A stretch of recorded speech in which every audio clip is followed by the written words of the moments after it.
Hi, this is Scott Garibay, and today we're going to talk about Dungeons and Dragons and Magic the Gathering, and specifically Rudy over on Alpha Investments.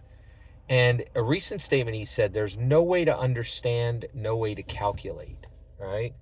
And specifically, this is the value of Magic the Gathering. Let's just talk about Magic the Gathering collector boxes, okay?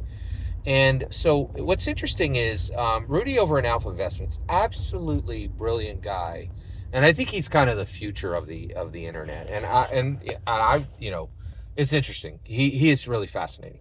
I don't think anybody on the planet knows more about the pricing of a Magic card. And get this, he used to care about the pricing of Magic cards. He don't care about pricing of Magic cards now. He cares about the prices of Magic collector boxes, right? Sealed product, right? And he's extremely knowledgeable of even an individual card, but these Magic collector boxes is a really big deal. And right now, and he's the king of Magic the Gathering investment. Well, what's interesting is he cares about Magic the Gathering, but I think what he never understood, and this is why he recently said this, he said, if you look at values right now, there's no way to calculate, no way to understand. No way to calculate, no way to understand. And the reason why is he's right. He can't calculate, he can't actually understand what's happening on the valuations of Magic the Gathering, because Magic the Gathering is no longer Magic the Gathering. It is only an extension of Dungeons and Dragons. And what I've been saying all along is now manifesting in his world, right? People don't understand what Dungeons and Dragons is. They truly, fundamentally, I think there's I truly believe less than 10 people on the planet understand what is actually happening with Dungeons and Dragons canon and how it relates to modern intellectual property, right? And how and I'll say, I'll give you kind of the shortest version. Dungeons and Dragons has infiltrated into more intellectual properties than any other product in the history of humanity. And its canon has gone farther than any canon of any narrative or narrative method ever, right? So what's interesting is I've been watching a lot of Rudy lately, and he is absolutely brilliant. He recently did a video where he explained and he set down this hard data, right? But he also understands you can't set down hard data and have people listen to you.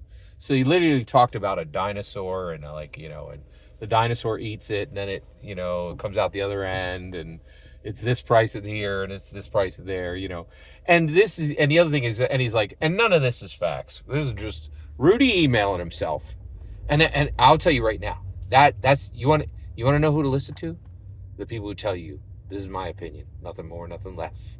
All right, anybody who's like, oh, here's an authoritative source. What's your agenda? What's your source? How are you funded? Right? By the time you get through those questions, you ain't gonna be listening to nothing. Right? And Rudy knows that, right? So he's like, oh, let me just tell you a yarn. And then he broke down literally how I think $18 million was made by Hasbro specifically on the Fallout collector boxes, the Magic the Gathering Fallout collector boxes. And you're like, Scott, what's that got to do with Dungeons and Dragons? Why do you think Strixhaven was built? Right? Strixhaven was built on mountain, plains, swamps, right? Yeah, hold on.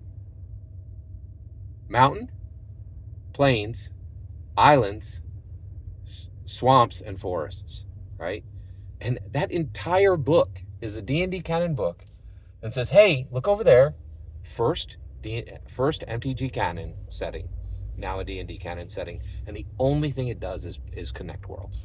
The only thing it's an entire school made specifically to make sure that as many worlds as possible can be connected forever to Dungeons & Dragons. And that the bridge between Dungeons & Dragons and Magic the Gathering settings is immutable. You catch that? Right? And this is the point, right? Rudy don't know nothing about this. Right? He don't really understand it, right? And he, so he ends up saying there's no way to calculate, no way to understand, right? Because there's something inside of Magic the Gathering now that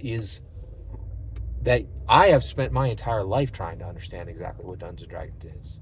And I think I'm closer than anybody on this planet. I think I truly understand the shape of Dungeons and Dragons better than anyone out there, right? And now the problem is, unfortunately, the guy who figured it out is terrible at carrying the message, right? That's pretty common. It happens a lot, and and I wish I was better at winsomely getting my point across, but I'm not, right? But hey, God made me smart and able to understand things that other people can't. He didn't give me the gift to carry that message forward at the level I would like. The message is getting out, right? And I think it's really funny. It's really not. It's really fascinating. It's really fascinating, right? But one of the things, but you really should be paying attention. So to Rudy over on Alpha Investments, and the reason why is Magic the Gathering prices are deeply, deeply connected. They're intimate with the fate of Dungeons and Dragons, right? Because the reality is that product doesn't have any purpose except to keep Dungeons and Dragons alive, right? It's an infusion. It's a blood infusion. That's the best way to think of Magic the Gathering, right? It's a great, fantastic mechanical game with absolute garbage settings, right? And that's why it had to be shunted, and that's why all of the settings that matter, right, Strixhaven,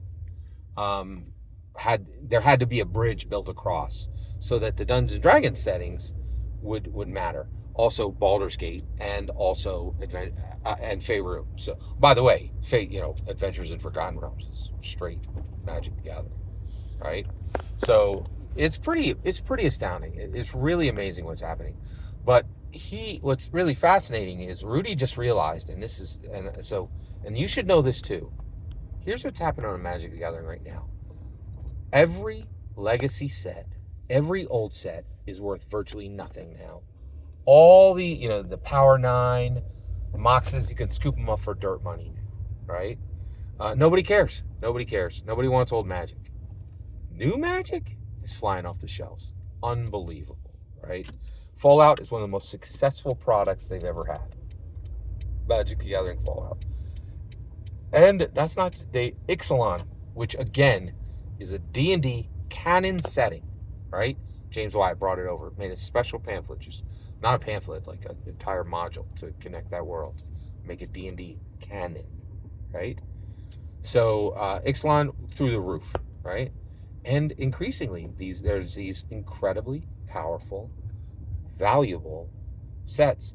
And Rudy, and get this, collector boxes are considered dumped when they hit $100 a box. People just eat them up. They buy them like crazy, right?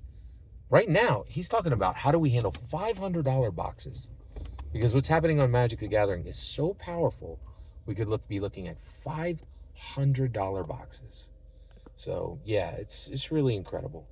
There's a lot happening. Pay attention.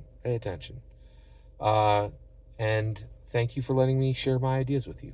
Every single word you just heard is my humble opinion, nothing more, nothing less. And that ain't a small thing. Please consider subscribing, and have a fetch millennium.